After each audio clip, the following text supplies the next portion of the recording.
Authorities are reporting casualties from the magnitude 7.8 quake that struck Sarangani province. Strong shaking was also felt in the Davao region. Nasa linya si Edith Isidro mula sa Davao City. Edith, kasabay ng lindol, itong opening of classes sa Davao. So kamusta ang sitwasyon dyan at gaano kalawak ang epekto ng lindol dyan? May kasabay sa pagbubukas ng klase sa public school dito ay yan naman ng malakas na lindol sa Davao region. Base sa Balik Eskwela 2026 monitoring ng PRO11, dapat 345 ng mga public schools at 99 nito ang private schools ang nagbukas ng klase. Nag-deploy din naman ang nasa mahigit 400 kapulisan ang Philippine National Police sa iba't ibang paralan. Dali-dali namang sinuso na ang kanilang mga anak na kanagasan ng magnitude 7 na lindol habang nag-uumpisa ang klase. Sa Henar Santos City, naramdaman din ang malakas na pagyanig. Sa Davao City, nasira ang ilang mga establishmento, pati na rin ang hindi pa naitapos na gusali sa Maikulan area.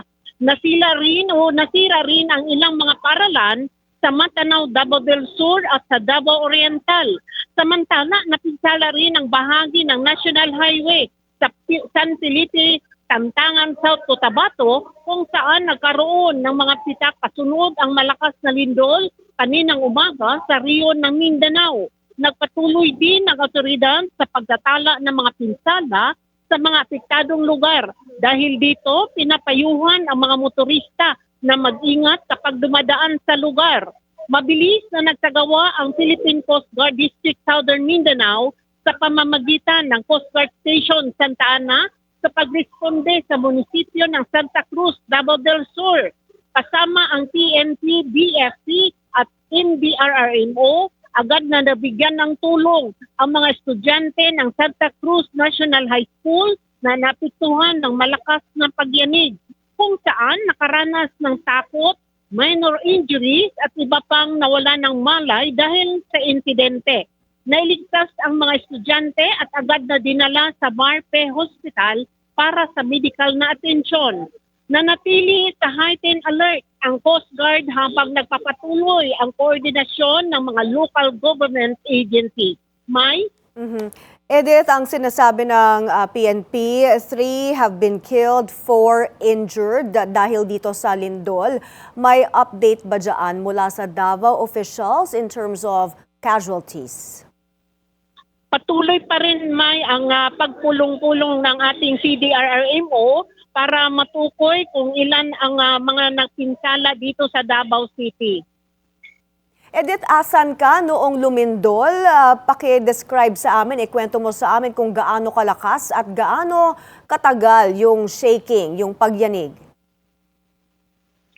Medyo dahan-dahan dyan, May, dahil naramdaman ko, unti-unti siyang lumalakas. Hanggang naramdaman namin na parang malakas na talaga. Yun ang dahilan na marami mga establishmento dito sa Davao City, lalong-lalo na sa mga paralan ang nasira talaga. At hindi pa patuloy pang nag-conduct ng meeting ang ating lokal na pamahalaan para matukoy ang kung ilan ang mga napisala o may natugatan sa nangyari na lindol kaninang umaga.